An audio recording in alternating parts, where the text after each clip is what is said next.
നമ്മുടെ സമൂഹത്തെ കാർന്ന് തിന്നുന്ന ഒരു വലിയ വിപത്തിനെ കുറിച്ചിട്ടാണ് നമ്മൾ ഇന്ന് സംസാരിക്കാൻ പോകുന്നത്. മറ്റുള്ളവരുടെ തകർന്ന വിവാഹ ജീവിതങ്ങൾ, വിവാഹമോചനങ്ങൾ, രഹസ്യബന്ധങ്ങൾ, കുടുംബ വഴക്കുകൾ എന്നിവയെക്കുറിച്ച് ദിവസങ്ങളോളം ചർച്ച ചെയ്തും പരിഹസിച്ചും സമയം കളയുന്ന ഒരു കൂട്ടം ആളുകൾ നമ്മുടെ ചുറ്റിനുണ്ട്. കേരളത്തിൽ അടുത്തിടെ ഉണ്ടായ ഒരു സംഭവം നോക്കൂ. ഇതൊരു വ്യക്തിപരമായിട്ടുള്ള കുടുംബ പ്രശ്നമാണ്. രണ്ട് കുടുംബങ്ങൾ തമ്മിൽ ചർച്ച ചെയ്തോ നിയമപരമായോ തീർക്കേണ്ടുന്ന ഒരു കാര്യം. എന്നാൽ നമ്മുടെ നാട്ടിൽ സംഭവിക്കുന്ന എന്താണ്? ചില യൂട്യൂബ് ചാനലുകളും സോഷ്യൽ മീഡിയ വ്യക്തികളും ഇതിന്മേലങ്ങ് ചാടി വീഴുകയാണ്. CCTV ദൃശ്യങ്ങൾ പുറത്തുവിടുന്നു, ആ സ്ത്രീയും ഭർത്താവിനെയും പരസ്യമായിട്ട് അധിക്ഷേപിക്കുന്നു, ഭർത്താവിൻ്റെ വ്യക്തിത്വത്തെയും ലൈംഗികതയും വരെ ചോദ്യം ചെയ്തുകൊണ്ട് മോശമായിട്ടുള്ള കമൻറ്റുകൾ ഇങ്ങനെ 4 പാടും ഉണ്ടാവുന്നു. ഇതിനെ അഭിപ്രായ സ്വാതന്ത്ര്യമെന്നല്ല വിളിക്കേണ്ടത്, ഇതൊരു മാനസിക രോഗമാണ്. തെരുവ് പട്ടികൾക്ക് എല്ലിൻ കഷ്ണം കിട്ടുമ്പോൾ കാണിക്കുന്നത് നിങ്ങൾ കണ്ടിട്ടില്ലേ?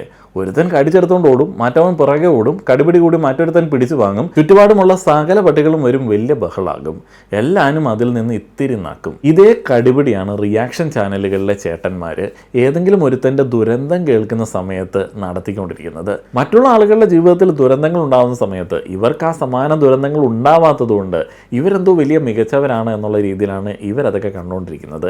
ആക്ച്വലി ഇവർ ഇനാക്റ്റീവായിട്ട് വെറുതെ ഇരിക്കുന്ന ആളുകളാണ്. എന്തെങ്കിലും ജീവിതത്തിൽ സംഭവിക്കുന്നവനല്ലേ എന്തെങ്കിലുമൊക്കെ മാറ്റങ്ങൾ ജീവിതത്തിൽ ഉണ്ടാവത്തുള്ളൂ. റിയാക്ഷൻ ചാനലിലെ ചേട്ടന്മാർ മറ്റുള്ള ആളുകളുടെ പ്രശ്നങ്ങളെ, സ്വകാര്യ പ്രശ്നങ്ങളെ രഹസ്യ വഴിയിലൂടെ പുറത്തെത്തിച്ചാൽ തങ്ങളെന്തോ വലിയ ആളുകളാണ് എന്ന് തെറ്റിദ്ധരിക്കുകയും ചെയ്യുന്നുണ്ട്. ഇവറ്റകളുടെ പ്രേക്ഷക പാടുകളുടെ പ്രോത്സാഹനം വേണ്ടുവോളം ഉള്ളതുകൊണ്ട് നിലത്തൊന്നും ഇവറ്റകൾ നിൽക്കത്തില്ല. ഇതുപോലുള്ള കണ്ടന്റുകൾ സ്ഥിരമായി കണ്ടെത്തി ഇങ്ങനെ ചെയ്തുകൊണ്ടിരിക്കുന്ന ആളുകൾ, അത് സ്ഥിരമായി കണ്ടുകൊണ്ടിരിക്കുന്ന ആളുകൾ, രണ്ട് കൂട്ടരും മനുഷ്യത്വത്തിൻ്റെ കാര്യത്തിൽ വളരെ പിറകിലേക്ക് പോയിക്കൊണ്ടിരിക്കുകയാണ്. ഇനിയിപ്പോൾ ബിഗ് ബോസ് വരുന്നുണ്ട്. ഇനിയിപ്പോൾ ഭീകരമായിട്ടുള്ള വ്യക്തി അധിക്ഷേപങ്ങളും സൈബർ അറ്റാക്കും മഹാമോശമായിട്ടുള്ള രീതിയിലേക്ക് സോഷ്യൽ മീഡിയ മാറാൻ പോവുകയാണ്. ഈ മനുഷ്യത്വമില്ലാത്ത ആളുകൾക്ക് തകർന്നു വീഴുന്ന കുടുംബങ്ങളെയും വേദനിക്കുന്ന മനുഷ്യരെയും ഒന്നും കാണാനായിട്ട് പറ്റത്തില്ല. അവർക്ക് ഇതൊക്കെ ഒരു തമാശയാണ്, സമയം പോക്കാണ്. ഇക്കൂട്ടർ സ്വന്തം ജീവിതത്തിലും നിരാശ പേറുന്നവരായിരിക്കും, ഉറപ്പാണ്. ഇതൊരു ചെറിയ കാര്യമാണെന്ന് കരുതരുത്, ഇതിൻ്റെ ഫലം വളരെ വലുതാണ്. ഇത്തരം വീഡിയോകൾ കാണുമ്പോൾ ഇരയാക്കപ്പെട്ടവരുടെ മാതാപിതാക്കൾ, കുട്ടികൾ, കുടുംബാംഗങ്ങൾ എന്നിവർ അനുഭവിക്കുന്ന മാനസിക ബുദ്ധിമുട്ട് ചെറുതൊന്നുമല്ല. അപമാന ഭാരം താങ്ങാനാവാതെ പലരും കടുത്ത വിഷാദത്തിലേക്കോ ആത്മഹത്യയിലേക്കോ വരെ തള്ളിവിടപ്പെടുന്നുണ്ട്. റിയാക്ഷൻ വീഡിയോ ചാനലുകളിലെ ചില ക്ലിപ്പുകൾ ഇന്നലെ ചില ആളുകൾ അയച്ചിരിക്കുകയുണ്ടായി. ഡാർക്ക് കോമഡികളാണ്. മുന്നിൽ നിന്ന പോസ്റ്റ് കാണാതെ വല്ലയിടത്തും വായി നോക്കിപ്പോയി പോസ്റ്റിൽ ഇടിച്ചു കയറി മോന്ത ചളിങ്ങിയ ഒരുത്തൻ ഭാര്യ ഒളിച്ചോടിപ്പോയ ഭർത്താവിൻ്റെ നോട്ടക്കുറവിനെ പരിഹസിക്കുകയാണ്. തന്തയും തള്ളയും പെറ്റ കോലം വലിച്ചെറിഞ്ഞ് സിനിമാ നടനെ അനുകരിച്ച് ജീവിക്കുന്ന ഒരുത്തൻ ഐഡന്റിറ്റിയെ കുറിച്ചൊരു ക്ലാസ് എടുക്കുകയാണ്. അത്താഴപ്പട്ടിനെ അഭിനയിച്ച് അരിക്കായി കെഞ്ചുന്ന ഒരുത്തൻ ഇരയാക്കപ്പെട്ടവനെ വിളിച്ച് ഈ ഭാര്യ ഒളിച്ചോടിപ്പോയ ഭർത്താവിനെ വിളിച്ചിട്ട് അനുവാദം ചോദിക്കുകയാണ്. വീഡിയോ ചെയ്തോട്ടെ. ആത്മാർത്ഥ സുഹൃത്തിൻ്റെ ശവപ്പെട്ടിയിൽ അവസാനത്തെ ആണി അടിക്കുന്ന പരിപാടിയാണ് അത്തരത്തിലുള്ള ഒരു അനുവാദം ചോദിക്കലും ആ ഒരു വീഡിയോയൊക്കെ. സത്യം പറഞ്ഞാൽ നിൻ്റെയൊക്കെ ഗതികേടാണ്. ഇതൊന്നും മിടുക്കല്ല. മറ്റുള്ളവൻ്റെ ദുരന്തം വിറ്റ് തിന്നേണ്ടെന്ന വക കണ്ടെത്തേണ്ടി വരുന്നത് അതൊരു ഗതികെട്ട ജീവിതമാണ്. ഒരു കാലത്ത് ഇതെല്ലാം അങ്ങ് അവസാനിക്കുമ്പോൾ മറ്റൊരു അശാന്തി വിള സുനേഷായിട്ടൊക്കെ അങ്ങ് ജീവിക്കേണ്ടി വരും. വയസ്സാം കാലത്ത് ആളുകൾ അങ്ങ് ആട്ടും. സ്വന്തം മക്കളോ ഭാര്യയോ അമ്മയോ ഇവനെക്കുറിച്ചിട്ടൊക്കെ എന്ത് പറയും? യൂട്യൂബിൽ പരദൂഷണം പറയുന്നവനാണ് എൻ്റെ വീട്ടിലിരിക്കുന്നവൻ എന്ന് പറയുമോ? യൂട്യൂബിൽ പരദൂഷണം പറയുന്ന ഒരു റിയാക്ഷൻ ഓളിക്ക് എന്ത് വ്യക്തിത്വമാണുള്ളത്? കുടുംബത്തിൽ പോലും അവനെ അടുപ്പിക്കത്തില്ല, സുഹൃത്തുക്കൾ പോലും അവനെ അടുപ്പിക്കത്തില്ല. കാരണം എന്തും പറയ്ക്ക് അവൻ കണ്ടന്റാക്കി കളയും. വ്യൂസും പണം ഉണ്ടാക്കാൻ വേണ്ടി മാത്രം ഇത്തരം ക്രൂരതകൾ കാണിക്കുന്നവരും അതിനെ പ്രോത്സാഹിപ്പിക്കുന്നവരും വലിയൊരു കുറ്റമാണ് ചെയ്യുന്നത്. മറ്റുള്ളവരുടെ ദുരന്തങ്ങൾ വിറ്റ് ജീവിക്കുന്ന ഇത്തരം ചാനലുകാരുടെ ഭാവി യഥാർത്ഥത്തിൽ എന്തായിരിക്കും? ആളുകളെ പിടിച്ചിരുത്താൻ ഇവർക്ക് ദിവസവും ഇതിലും മോശമായിട്ടുള്ള കാര്യങ്ങൾ കാണിക്കേണ്ടി വരും. ഏറ്റവും മോശമായിട്ടുള്ളതിലേക്ക് ഇങ്ങനെ പോവേണ്ടി വരും. ഇന്നൊരു ഒളിച്ചോട്ടം, നാളെ ഒരു ഒളിച്ചോട്ടം, നാളെ കഴിഞ്ഞൊരു ഒളിച്ചോട്ടം. എത്ര ദിവസം ഇത് ആൾക്കാർ ആസ്വദിക്കും? അത് കഴിയുമ്പോൾ അതിലും മോശമായിട്ടുള്ള കാര്യങ്ങൾ കാണിച്ചു കൊടുക്കേണ്ടി വരും. തൊപ്പി ഗ്യാങ്ങൊക്കെ എത്തിയതുപോലെ അവസാനം എന്തെങ്കിലുമൊക്കെ വൃത്തികേടുകൾ കാണിച്ചിട്ട് പിടിച്ചു നിൽക്കേണ്ടുന്ന ഒരവസ്ഥയിലേക്ക് വരും. കാരണം വേറെ കണ്ടന്റൊന്നും ഇല്ലല്ലോ. ലോങ് ടൈമിൽ ഇതൊന്നും ബെനിഫിഷ്യലായിട്ട് നിങ്ങൾക്ക് വരില്ല.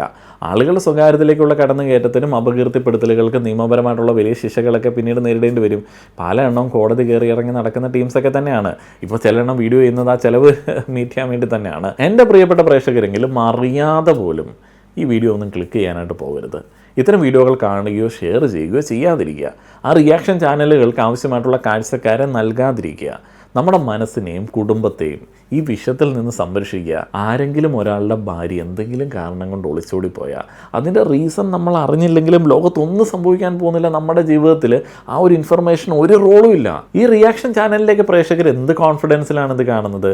ശരിയാണ്, അവർക്ക് കോൺഫിഡൻസ് ഉണ്ട്. കാരണം അവർ ഒരിക്കലും ജീവിതത്തിൽ ആളുകൾ ബഹുമാനിക്കുന്ന രീതിയിലേക്കോ ആളുകൾ ശ്രദ്ധിക്കപ്പെടുന്ന ലെവലിലേക്കോ എത്താനായിട്ടുള്ള സാധ്യതയില്ല. അങ്ങനെയുള്ളവർക്ക് കുഴപ്പമൊന്നുമില്ല.